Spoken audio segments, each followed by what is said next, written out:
창세기는 1장부터 11장까지는 인류의 원역사, 그리고 12장부터 50장까지는 구원의 원역사, 이렇게 들어있다 있습니다.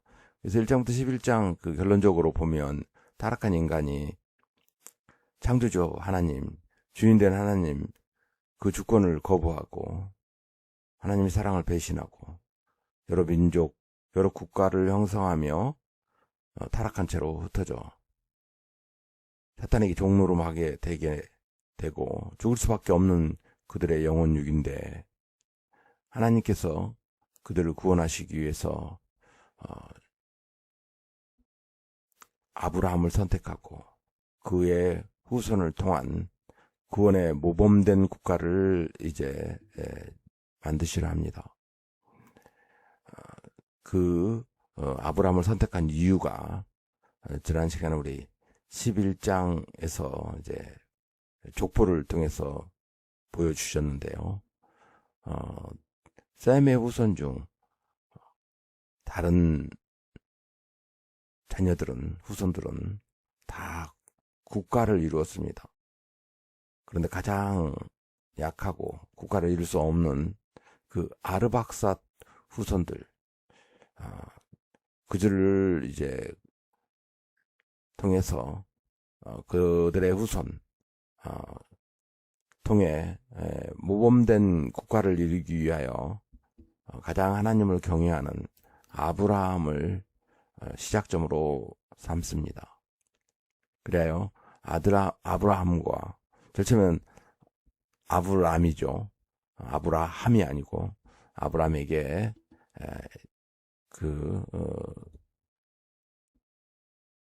다가가셔서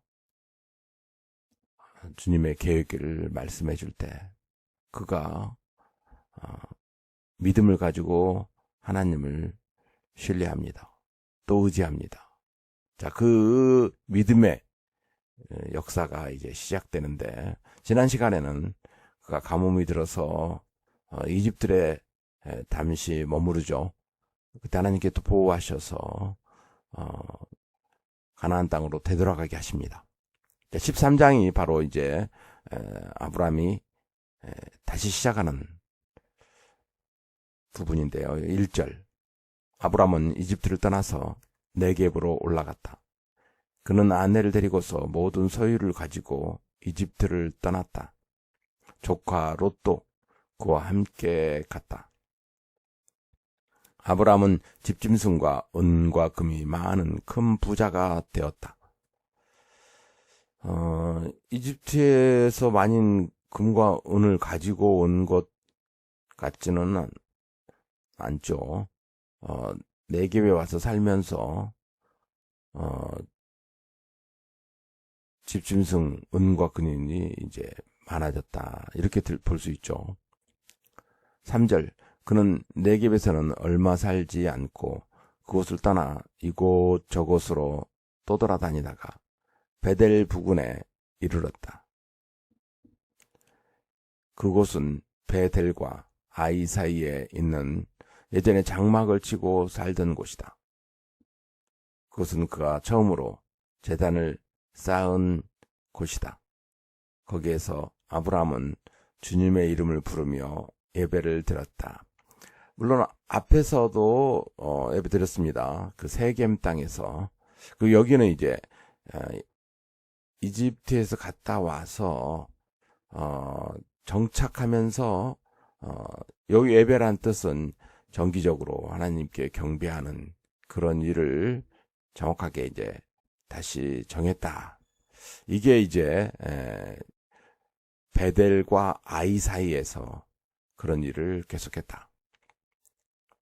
아브람과 함께 다니는 노덱에도 양떼와 소떼와 장막이 따로 있었다. 그러니까 이 두 집안이 지금 노소의 자녀라든가 아내는 소개하지 않았습니다.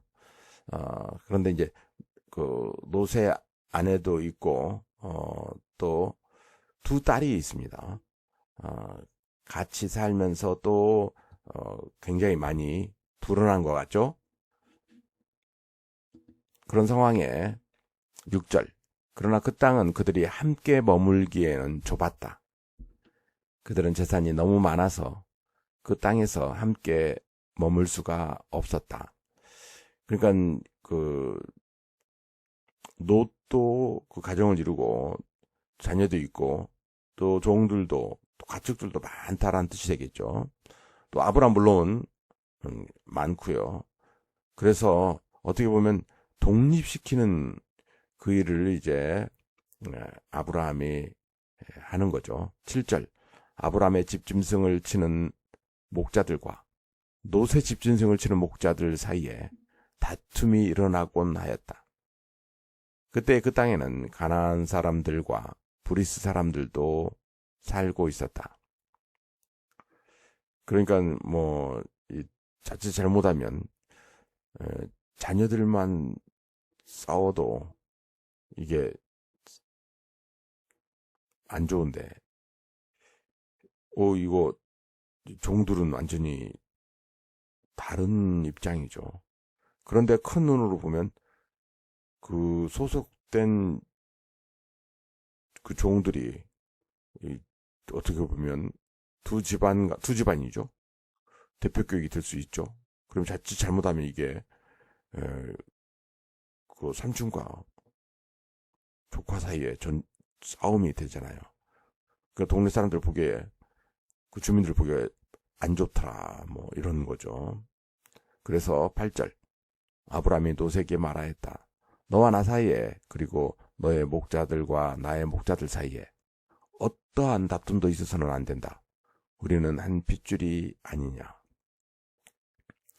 내가 보는 앞에 땅이 얼마든지 있으니 따로 떨어져 살자.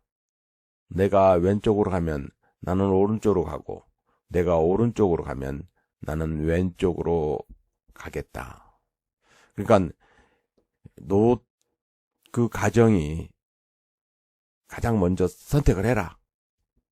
그렇죠. 그러면 어떻게 됩니까? 롯 그 가정은 굉장히 심사숙고해야 되겠죠. 그게 중요한 게 아니고 하나님께 먼저 엎드려서 하나님의 주시는 은혜를 먼저 생각해야 되겠죠. 그럴 기회를 이제 준 거죠. 그런데 롯이 선택한 곳이 어떻게 보면 번화한 곳, 세상 속에서 어떻게 보면 성공한 곳, 그런 쪽이에요. 그러니까 세상 속에 속해 있는 지역을 선택해 버립니다. 뒤에 가면 롯이 선택한 그곳에 엄청난 분쟁과 전쟁이 일어나 버려요. 그게 이제 그 소돔과 고모라라는 땅이죠. 10절. 롯이 멀리 바라보니 요단 온 들판이 소알에 이르기까지 물이 넉넉한 것이 마치 주님의 동산과도 같고 이집트 땅과도 같았다. 아직 주님께서 소돔과 고모라를 멸망시키기 전이었다. 자, 여기에서 이제 이집트 땅과도 같았다. 이제 이런 표현이 들어있어요. 비유법인데 그 자기 경험을 통해서 볼 때 거기가 바로 주님의 동산 같다. 이렇게 생각한 거죠. 그러니까 롯과 그의 그 가정들이 생각하는 주님의 동산은 자기들이 경험한 그 당시에 큰 나라 이집트처럼 번화하고 물질 문명으로 풍성한 곳. 그래서 이집트 같지는 않지만 사람들이 막 벅적이는 생동감 있는 그런 곳이 좋을 것 같다는 생각을 했다라는 거죠. 11절. 롯은 요단 온 들판을 가지기로 하고 동쪽으로 떠났다. 이렇게 해서 두 사람은 따로 떨어져서 살게 되었다. 아브라함은 가나안 땅에 살고 롯은 평지의 여러 성읍을 돌아다니면서 살다가 소돔 가까이에 이르러서 자리를 잡았다. 소돔 사람들은 악하였으며 주님을 거슬러서 온갖 죄를 짓고 있었다. 그러니까 죄된 땅을 지금 롯이 골라버렸다. 그 가족이 골라서 거기에 살게 되었다. 롯의 선택입니다. 그런데 아브람 보세요. 롯이 아브람을 떠나간 뒤에 주님께서 아브람에게 말씀하셨다. 너 있는 곳에서 눈을 크게 뜨고 북쪽과 남쪽, 동쪽과 서쪽을 보아라. 내 눈에 보이는 이 모든 땅을 내가 너와 내 자손에게 아주 주겠다. 내가 너의 자손을 땅의 먼지처럼 셀 수 없이 많아지게 하겠다. 누구든지 땅의 먼지를 셀 수 있는 사람이 있다면 너의 자손을 셀 수 있을 것이다. 내가 이 땅을 너에게 주니 너는 가서 길으로도 걸어보고 너비로도 걸어보아라. 아브람은 장막을 거두어서 헤브론의 마므레 곧 상수리 나무들이 있는 곳으로 가서 거기에서 살았다. 거기에서도 그는 주님께 제단을 쌓아서 바쳤다. 우리 이제 모범된 그 모습입니다. 기도 생활, 예배 생활, 신앙 생활. 그렇죠. 먼저 하나님을 바라봤다는 거죠. 그리고 하나님께서 그에게 인도하심을 보여주셨다라는 거죠. 그 땅이 바로 헤브론, 그 모래, 상수리나무, 마므레, 모래, 이 다 애언자, 또 신앙자 이런 동네입니다. 이름이. 그러니까 하나님을 바라보는 동네에서 살게 됐다. 그래서 이 헤브론이라는 곳이 이제 나중에 도읍지가 되죠. 가나안. 그리고 또 이 기록 때문에 유대 민족들이 이제 정착하는 시간이 지나고 많은 역사가 또 환난과 고난이 닥치더라도 이 땅을 기억하게 되는 이유입니다. 그래서 아브라함의 그 영원한 그 정착 중심지는 바로 하나님께서 보여주신 땅, 헤브론 지역, 모래 상수리나무, 마므레 상수리나무 지역입니다. 그 당시 이제 국제 정세와 또 그 롯이 선택한 곳 얼마나 위험한지를 이제 잘 보여준 곳이 14장 1절에 나와 있는데요. 신하랑 아무라벨과 엘라살 왕 아리옥과 엘람 왕 그돌라오멜과 고임 왕 디다르 시대에 이 왕들이 소돔 왕 베라와 고모라 왕 바르사와 아드마 왕 시납과 수보임 왕 세메벨과 벨라 왕 곧 소아라 왕과 싸웠다. 지금 대전쟁이 두 집단에서 일어났다. 이 다스상은 군대를 이끌고 시딤 벌판 곧 지금의 소금 골짜기에 모였다. 지난날에 이 왕들은 12년 동안이나 구돌라 오멜을 섬기다가 13년째 되는 해에 반란을 일으켰던 것이다. 14년째 되는 해에 구돌라 오멜이 자기와 동맹을 맺은 왕들을 데리고 일어나서 아스트롯 가르나임에서는 느바르 사람을 치고 함에서는 수르 사람을 치고 사회 기라다임에서는 엠 사람을 치고 세일 산간지방에서는 오리 사람을 쳐서 광야 부근 엘바란까지 이르렀다. 이거 보면 굉장히 큰 스케일입니다. 이 중동 지역에 대전쟁이 일어났다는 뜻이죠. 그리고는 쳐들어온 왕들은 방향을 바꿔서 엔 미스밭 곧 가데스로 가서 아말렉 쪽의 온 들판과 하사손 다말에 사는 아모리족까지 쳤다. 그래서 소돔 왕과 고모라 왕과 아드마 왕과 스보임 왕과 벨라 왕 곧 소알 왕이 시팀 벌판으로 출전하여 쳐들어온 왕들과 맞서서 싸웠다. 이 다스상은 엘람 왕 그돌 라오멜과 고임 왕 디달과 시날 왕 아무라벨과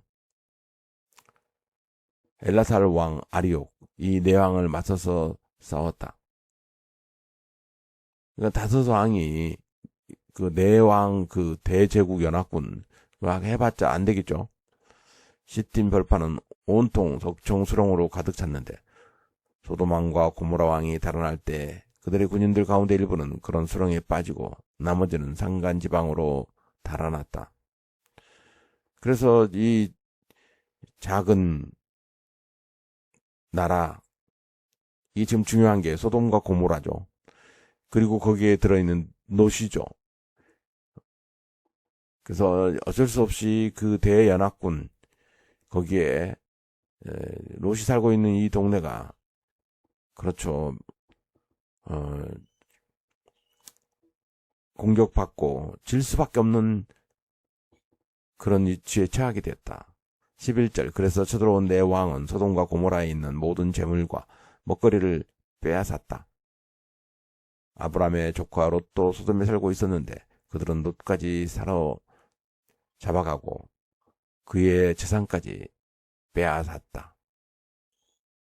그래서 지금 소돔과 고모라 땅이 완전히 풍지 박살나고 롯 가정도 완전히 풍지 박살나버린 거죠. 그리고 다 체포되고 다 망가져버렸다. 이때 소문에 의해서 아브라함이 이걸 알게 됩니다. 거기에서 도망쳐 나온 사람 하나가 히브리 사람 아브라함에게 와서 이 사실을 알렸다.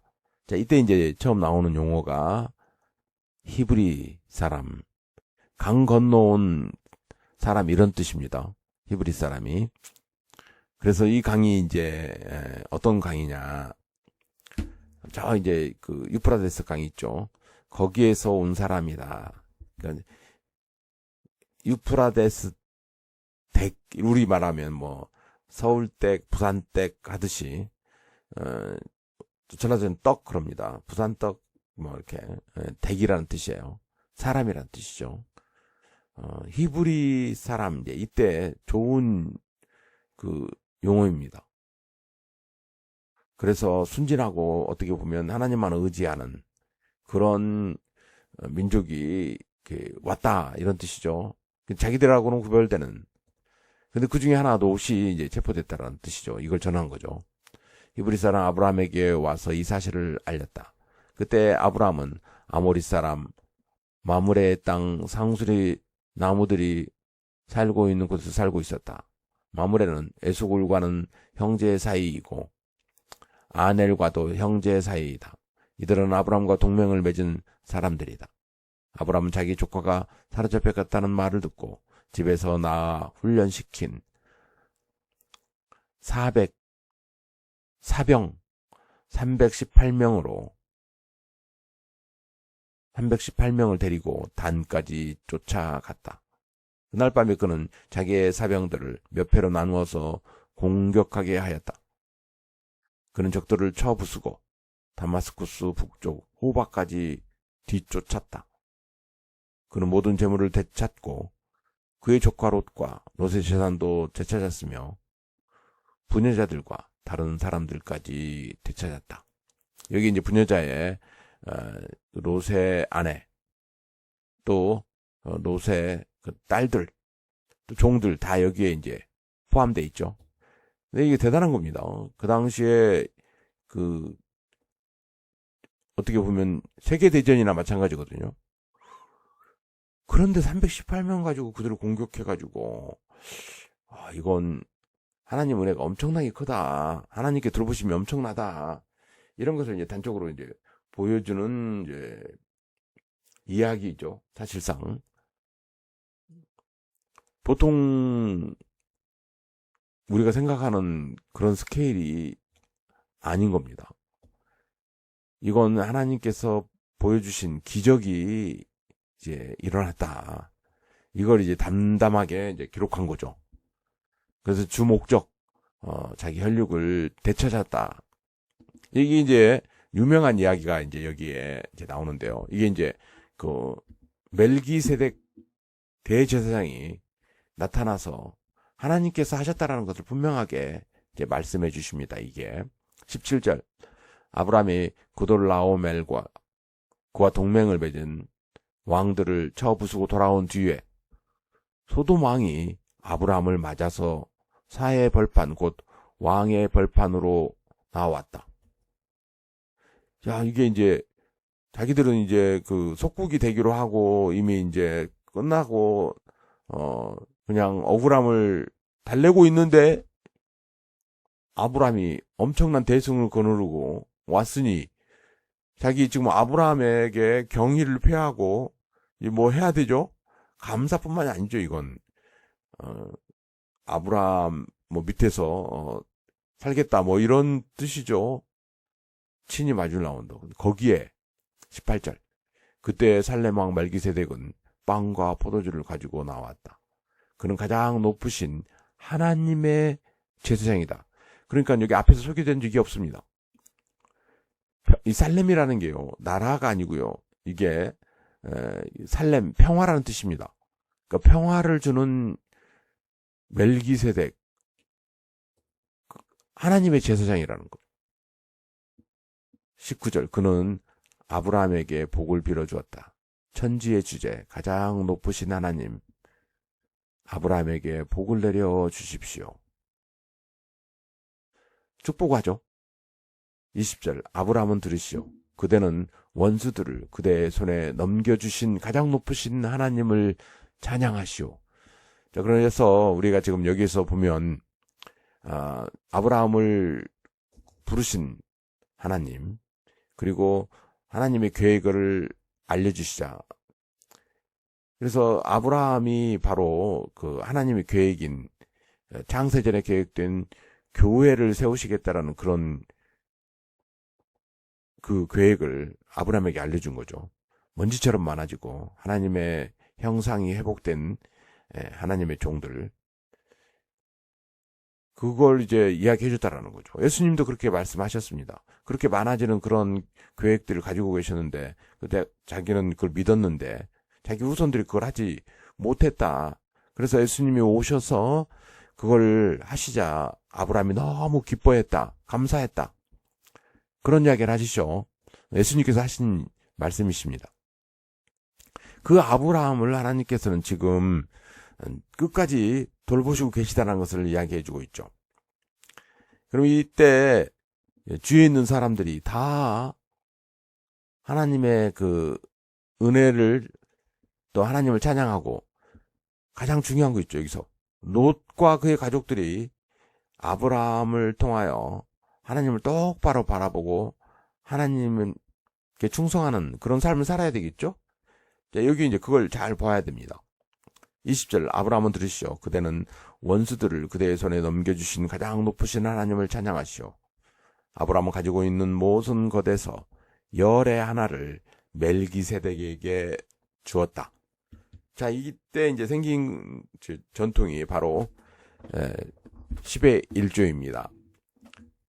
그래서 10의 1조는 나중에 이제 그게 전통이 돼서 이스라엘 백성들이 농작물의 10분의 1을 바치기도 하고요. 또 생업에서 얻은 수익의 10분의 1을 바치고 그걸 이제 레위 지파들이 모아서 지금의 세금처럼 국가를 운영하는데 기록했습니다. 그거 그렇게 이제 용도가 나눠지긴 하지만 시작은 이렇다라는 거죠. 시작은 자기가 보기에는 자기가 열심히 살았는데 하나님 보호하심 속에서 살게 되더라. 그래서 하나님을 통하여서 받은 그 주신 것 중에 일부를 이렇게 준비해서 되돌려 드리는 그 마음은 어떤 거냐면 자기의 모든 소유는 하나님부터 왔다. 이거 나중에 이제 계속 반복됩니다. 그래서 이제 많은 신학자들이 11조는 어떻게 해야 되나? 이제 이런 질문들을 할 때 가장 근원적인 질문이 바로 이제 여기죠. 처음 여기 시작했으니까. 아브라함이 시작한 거니까. 그렇죠. 그래서 교회에 이제 개척과 또 교회가 성장하고 또 교회가 주님의 상 받는 가장 근본적인 것은 바로 이것부터 이제 한다. 그렇게 시작하죠. 이걸 이제 많은 사람들이 이제 악용하고 또 잘못 사용해서 사적으로 유용해서 그게 문제가 되지. 실질적 하나님께서는 하나님의 공동체가 성장하기 위해서 아브라함에 드렸던 이 11조 정신이 그대로 이어지기를 원하시고 그게 나중에 저 뒤에 가면 오경 속에 특히 내위기 속에 그대로 이제 기록되어지고 이것이 준수되어질 때 그 이스라엘이라는 나라는 흥황하고 또 이것이 유지되지 못할 때 그 내위주들이 그 사람 섬기는 공무원들이죠. 신정통치국가 공무원들이 제대로 섬기지 못하게 돼서 그 나라가 위험에 처하게 됩니다. 시작은 여기에서 이제 시작됐고 아브라함의 그 마음이 깃들여 있는 게 바로 11조죠. 21절 소돔 왕이 아브라함에게 말하였다. 사람들은 나에게 돌려주시고 물건은 그대가 가지시오. 아브라함이 소돔 왕에게 말하였다. 하늘과 땅을 지으신 가장 높으신 주 하나님께 나의 손을 들어서 맹세합니다. 그대의 것은 시로라기 하나라도 신발끈 하나라도 가지지 않겠습니다. 그러므로 그대는 그대 덕분에 아브라함이 부자가 되었다고는 절대로 말할 수 없을 것입니다. 나는 아무것도 가지지 않겠습니다. 다만 젊은이들이 먹은 것과 나와 함께 싸우러 나간 사람들 곧 아넬과 에스골과 마므레에게로 돌아갈 목만을 따로 내놓아서 그들이 저마다 제 목을 가질 수 있게 하시기 바랍니다. 그러니까 수고료는 받을 수 있지만 그렇죠. 터무니없이 전쟁에서 받은 또 소돔 왕이 주는 그런 재물은 받지 않겠다. 하나님께서만 주시는 것을 받겠다.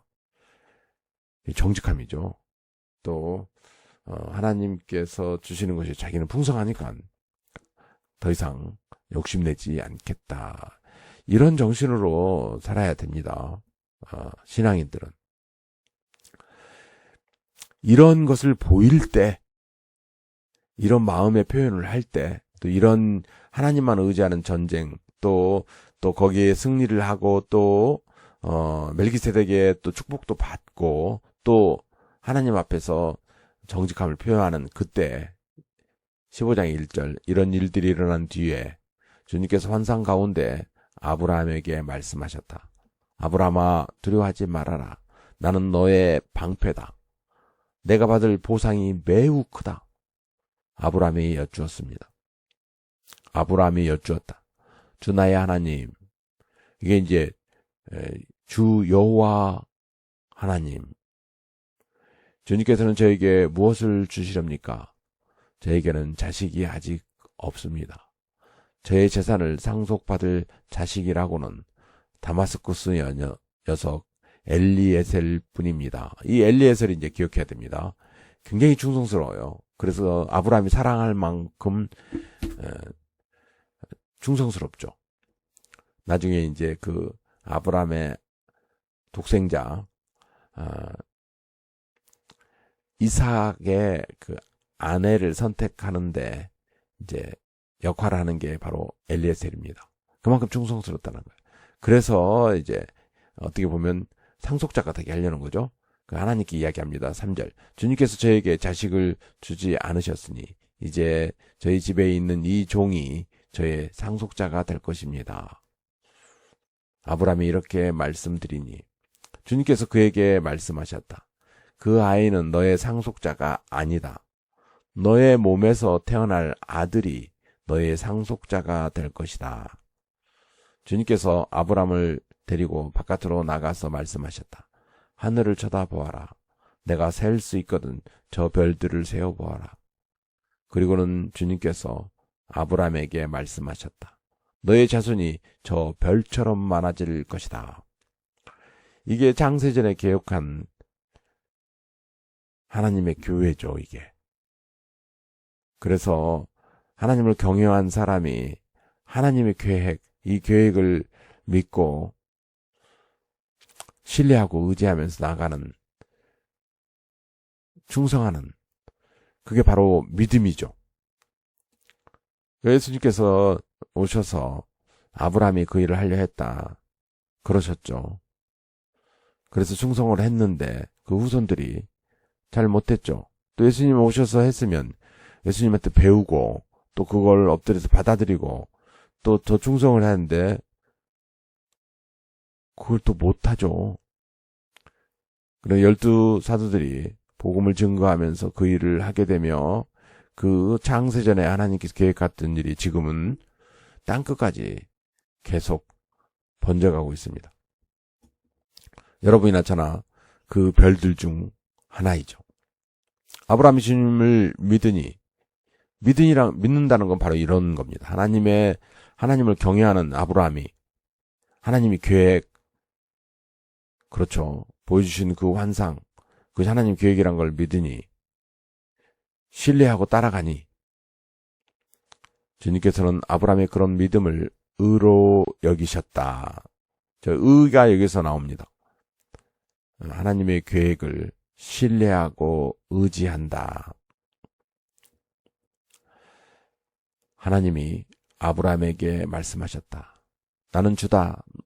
너에게 이 땅을 주어서 너의 소유가 되게 하려고 너를 바벨론의 우리에서 이끌어 내었다.